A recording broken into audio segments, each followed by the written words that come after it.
Assalamualaikum warahmatullahi wabarakatuh. Jumpa lagi dengan saya Gum Prawira. Materi ini masih tentang interaksi desa dan kota. Untuk subtema kali ini adalah pola dan faktor-faktor interaksi desa dan kota. Nah, di sini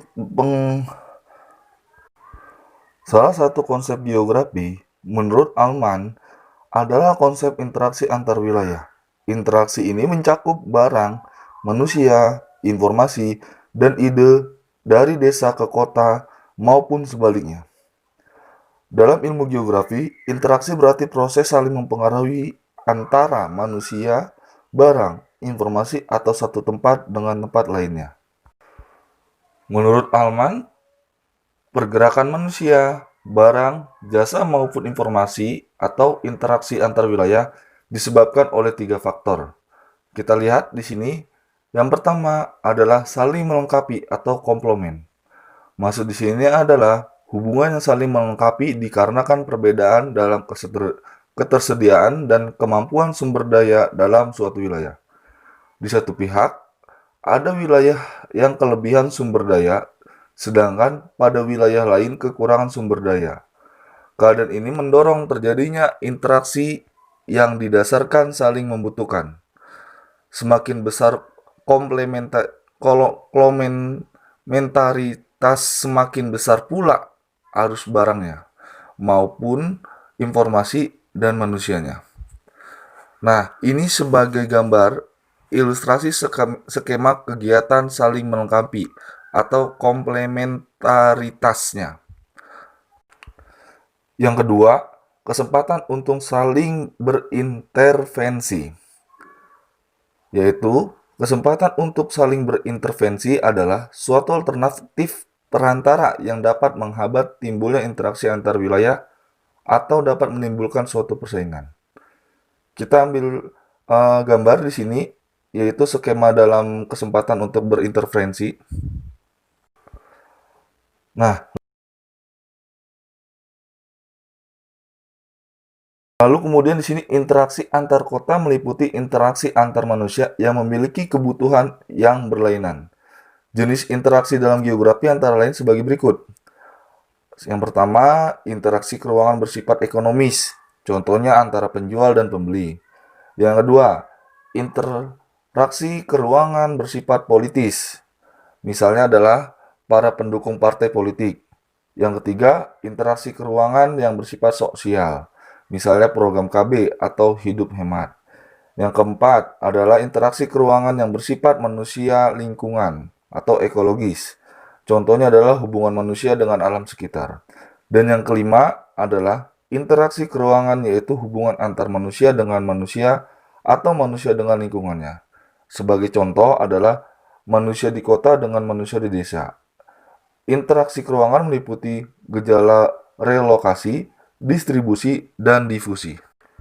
Yang ketiga adalah kemudahan pemindahan dalam ruangan atau transferabilitas, yaitu saling membutuhkan waktu dan biaya, gerak manusia, barang, ataupun informasi untuk kelancarannya membutuhkan peraturan dan tata tertib pelaksananya, yang disebut sebagai transferabilitas.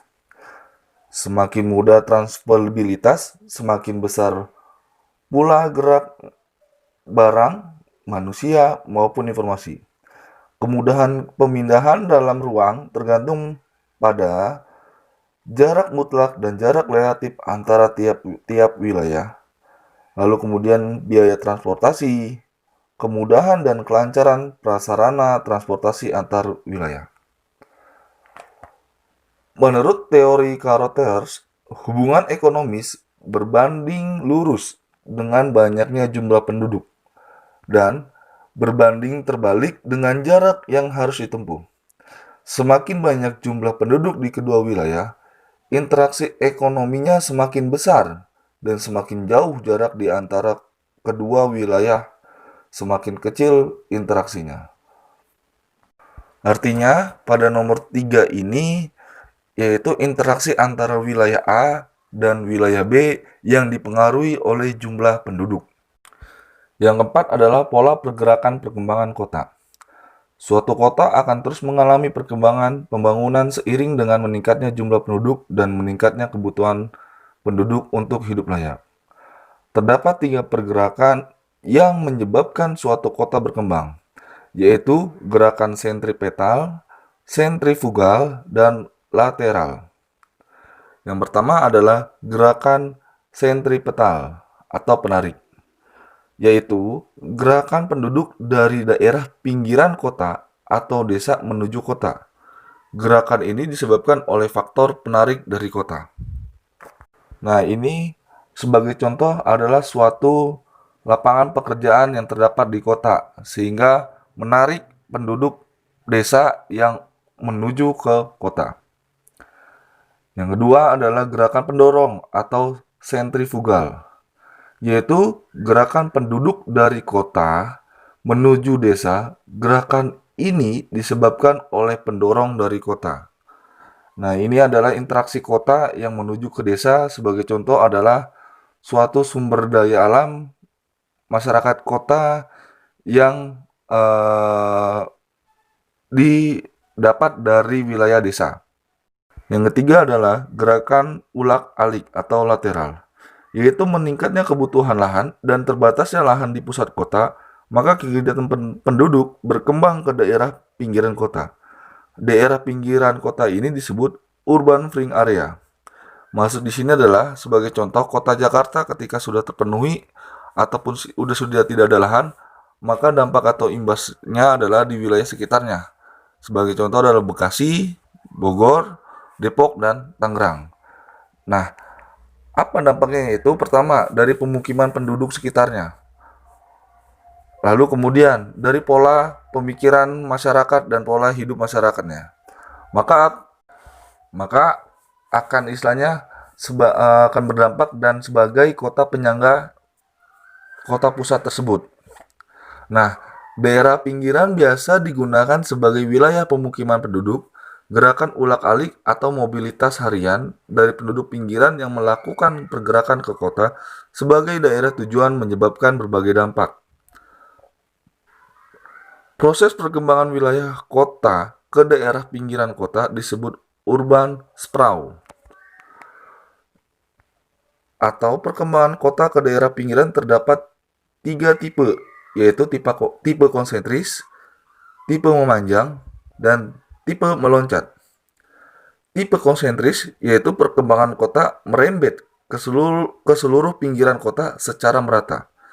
Tipe ini merupakan bentuk kota yang paling ideal karena membentuk kota yang merata di pinggiran kota. Yang kedua adalah tipe memanjang, yaitu perkembangan kota mengikuti sepanjang jaringan jalan di daerah pinggiran kota. Pada tipe ini, peranan transportasi sangat dominan, sehingga menyebabkan perubahan penggunaan lahan dari sifat desa menjadi kota di sepanjang jaringan jalanan.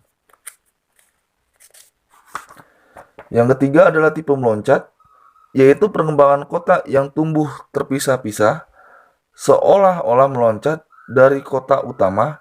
Pada tipe ini, kenampakan fisik kota berkembang di tengah-tengah daerah pertanian.